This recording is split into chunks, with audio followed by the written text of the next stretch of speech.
Welcome to Springfield. My name's Jack Darren. I'm the director of the Sierra Club Illinois chapter, and I'm here with my good friend, Pastor Scott Onquay from Faith and Place. Pastor O, it's here for Faith and Place. We're going to be walking you through a list of amazing leaders here in the next 20 minutes, and then we're going to go make a big difference. So, wow, what a day, huh? It's been some wild weather in Illinois the last few days, but I think today is proof the climate wants us to win. Great to see so many friends and folks that I don't know from all over the state. We got folks here from Southern Illinois. Anybody? Yeah. Anybody from the Metro East, Metro North? All right.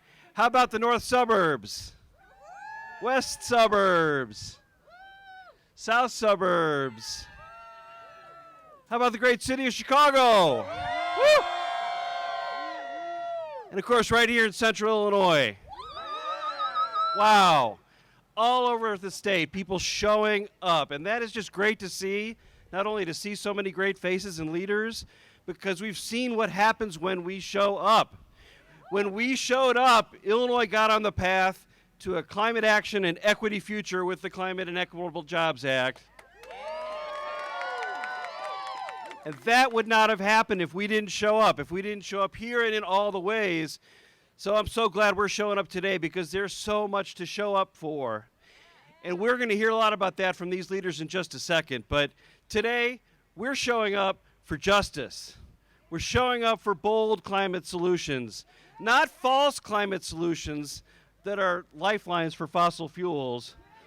We're showing up for nature, right? We can't solve climate change if we don't protect our common home. And we're showing up for a cleaner, safer places for everybody to be able to recreate and enjoy the gifts of the outdoors. Places that are free from clutter like styrofoam and plastics that are just cluttering our environment and our ecosystems. We're showing up for cleaner air. We're showing up for reducing dirty diesel pollution in our communities across the state. There is so much that we have to fight for, and there's so much that they have to do, the legislators in that building. It's a busy day today, just like every session day, and we're here to be the voice of all those across the state who benefit when we get these solutions right. So I really want to thank each of you for giving up your day and making the trip to be here, because showing up is what matters. And we're showing up to win today. All right, let's kick this off with some great organizers, Caroline and Katie. There they Hey everyone, so we're going to do some chants. If we want to pass these bills, we need to bring all of our energy. So our first chant is about environmental justice. We're trying to pass a really important environmental justice act. So the chant goes, I'm going to say it and then we're going to chant it. Environmental justice is what we need. Let's say no to corporate greed. Do we have it? Ready? Environmental justice is what we need. Let's say no to corporate greed. Environmental justice is what we need. Let's say no to corporate greed. Environmental justice is what we need. Let's say no to corporate greed. Great job.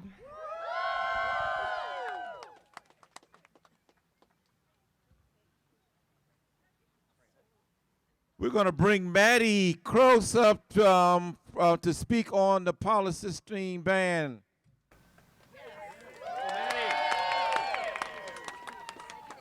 My name is Maddie. I'm here representing the eco-ambassadors of Faith and Place. We are youth from across Illinois who advocate for environmental justice. I live in East Central Illinois, and recycling is not an option for me. Most of my plastic waste goes directly into the garbage because there is very little recycling infrastructure in rural Illinois. The EPA estimates that Americans throw away almost 70 million plastic foam cups every day. So where does this plastic go? It ends up in our landfills and in our waterways. This waste lasts for hundreds of years. It will continue clogging our landfills, littering our streets, polluting our parks, and escaping into our rivers and oceans forever if we don't do something now. Where else does this waste end up? Inside our bodies. Styrene is dangerous to the workers who produce it, the people who eat and drink it, and the people who dispose of it. Scientists already know that chemicals added to plastics like phthalates can cause diabetes, cancer, and reproductive problems. This is not only an environmental problem, but also a health crisis. We can't recycle our way out of this problem. Becoming the first state in the Midwest to ban polystyrene foam is a crucial step towards protecting the health of our community and our future children. On behalf of the Faith in Place eco-ambassadors and youth around Illinois, please support the statewide foam ban legislation, Senate Bill 100 and House Bill 2376.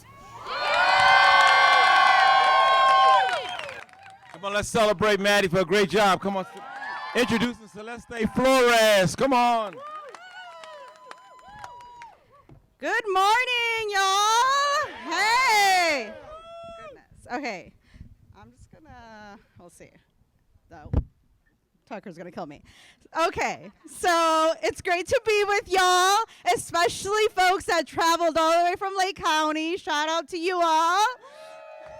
So like Pastor O said, my name is Celeste Flores. I'm a daughter of immigrant parents, a library trustee, and I'm on the steering committee for Clean Power Lake County. Yeah. I'm here today fighting for my community and the 6.5 million Illinois residents who drink Lake Michigan water every day. Although the coal plant in Waukegan stopped burning coal last year, the coal ash ponds and unsecured coal ash continues to pollute groundwater and threaten to contaminate Lake Michigan. Yeah, that's not right. And we cannot continue to allow corporate polluting industries like NRG to lie and get away with it. Get away with polluting environmental justice communities. We need this legislative body to protect our communities and drinking water by ensuring coal ash is removed from our lakefront in Lake Michigan.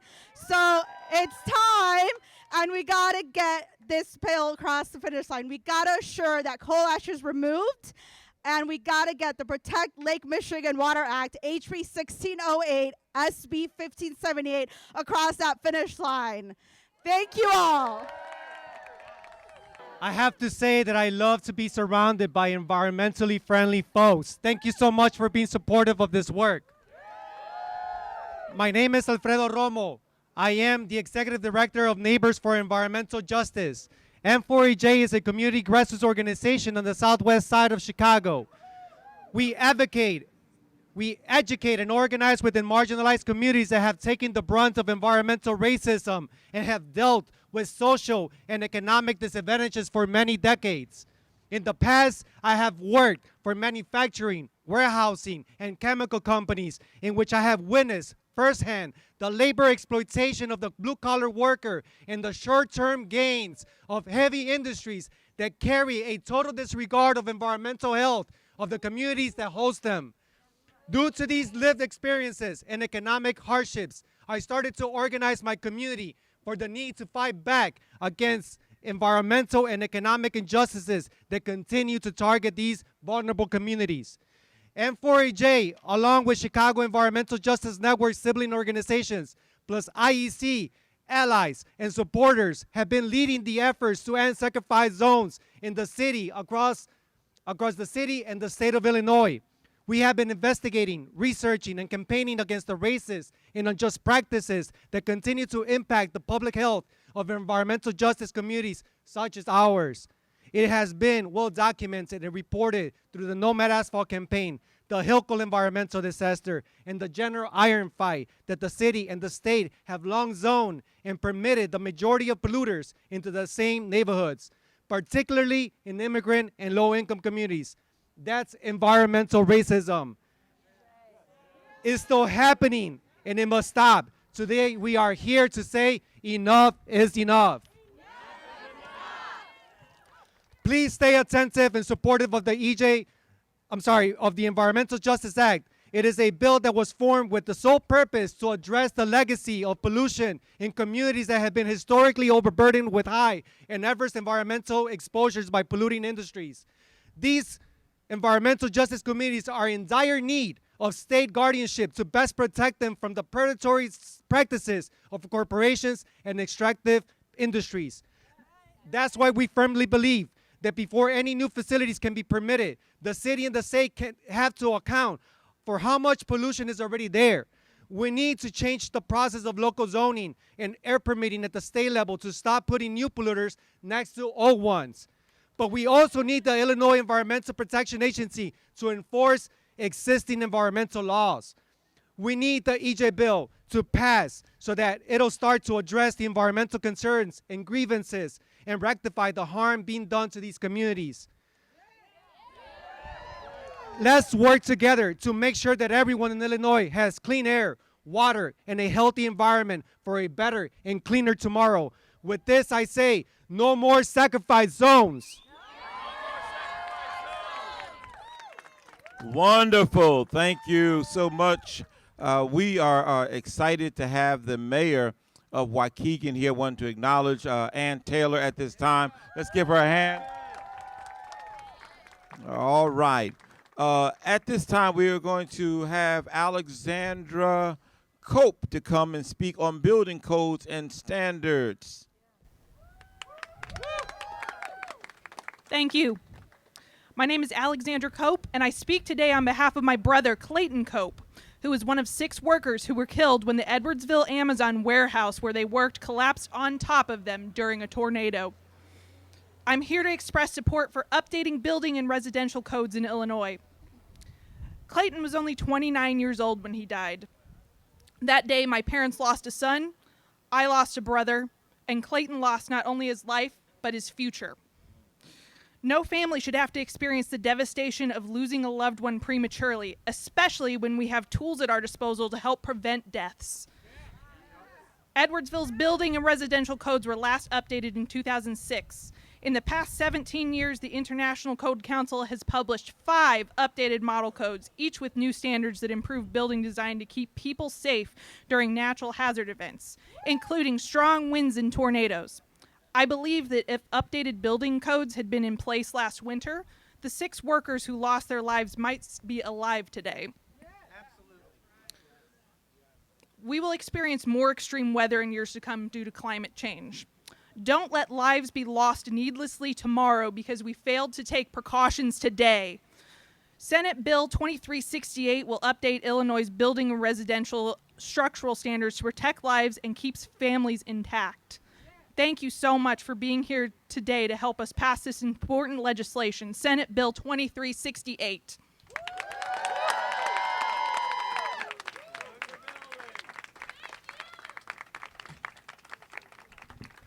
Good morning, everybody. Good morning. Thank you all for being here today on this beautiful day. We have heard from some amazing speakers today who have all passionately shared their asks of the governor. These are all critical bills that we must pass, bills that prioritize environmental justice, that protect our communities across the state from environmental pollution, and that put us all on a path towards a fossil-free and zero-emission economy, and that put us on a path towards a just transition. One bill that I want to uplift is HB 1634, SB 2050, the Electrify the Transportation Sector. This bill is critical to our collective future. The transportation sector is the largest source of greenhouse gas emissions in the state. By adopting the California vehicle standards, Illinois will join the path that many other states are already on and facilitate the electrification of vehicles. This is especially critical for EJ communities. And my apologies, I actually forgot to introduce myself. I just realized, Jose Acosta Cordova with the Little Village Environmental Justice Organization. My apologies. Hey, this is especially critical for electrifying medium and heavy duty vehicles, which account for the majority of toxic emissions from automobiles and the primary concern for communities of color with high concentration of truck-intensive facilities in our communities.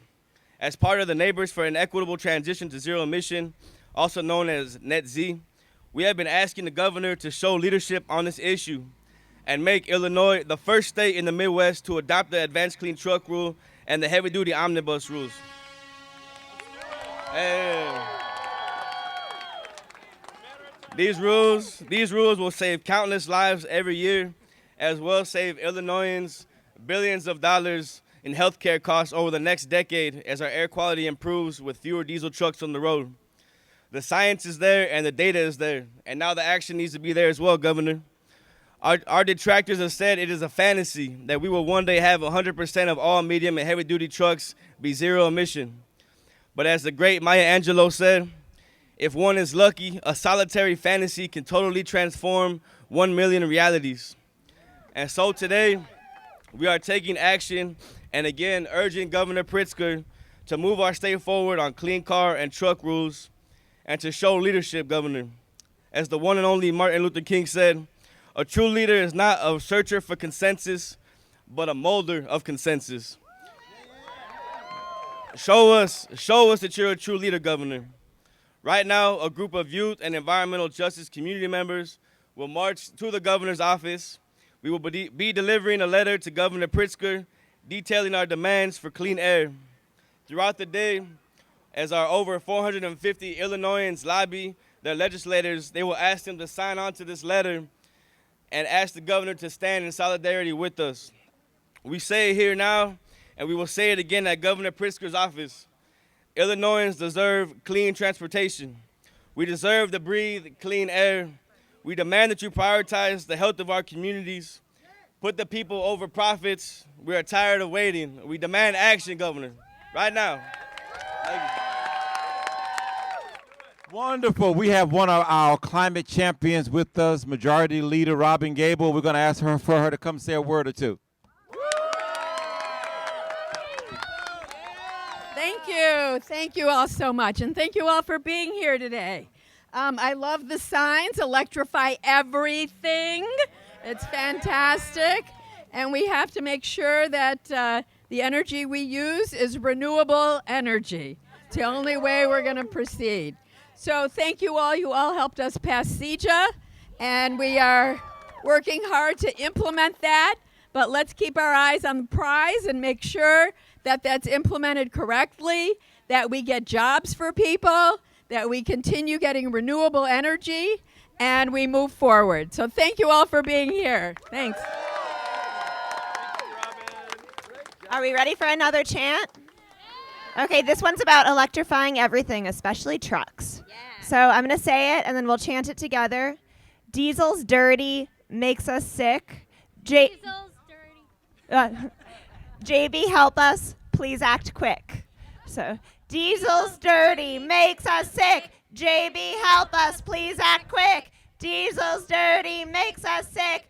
JB, help us. Please act quick. Diesel's dirty, makes us sick. JB, help us, please act quick. And then one more. This is one you all already know. Hey, hey, ho, ho, fossil fuels have got to go. Hey, hey, ho, ho, fossil fuels have got to go. Hey, hey, ho, ho, fossil fuels have got to go. Hey, hey, ho, ho, fossil fuels have got to go. Hey, hey, ho, ho, fossil fuels have got to go.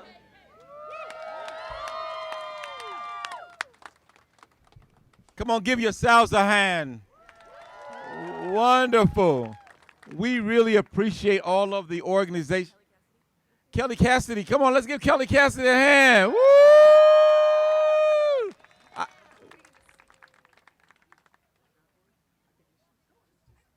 Come on, just greet her. Say something, Kelly. Everybody in this building needs to do exactly what I do. Do what Jen Walling says. Thank you all for being here. Your voices matter so much. Love you. It's good to have legislators that really care about the climate and care about you. And so thank you, Kelly, for stopping by. Listen, we are so excited you all made it down. So many organizations came together to make this lobby day a success, and we really appreciate you got up so early this morning, got on those buses, and came down here. Now you have on those great green T-shirts. But the charge is to go see your legislators. There's the mayor of University Park, Brother Joe Rudez, Mayor Joe Rudez. Wonderful. We're glad you're here today. And what your goal is to go meet your legislator. So what you need to do is, team leaders, please text your team. Let them know where to meet you at. If you have not picked up your T-shirt, they're right behind us. If you haven't picked up your lunch, pick up your lunch. But again, let's go out and tell our legislators that we care about the environment. You already have all of your fact sheets. You got your elevator pitches practiced. Now is your time to do your job. Come on, let's get some chants as we go. How's that chant go? Hey, hey. Hey, hey. Ho. Hey, hey. Ho, ho. Fossil fuels have got to go. Hey, hey. Ho, ho. Fossil fuels have got to go.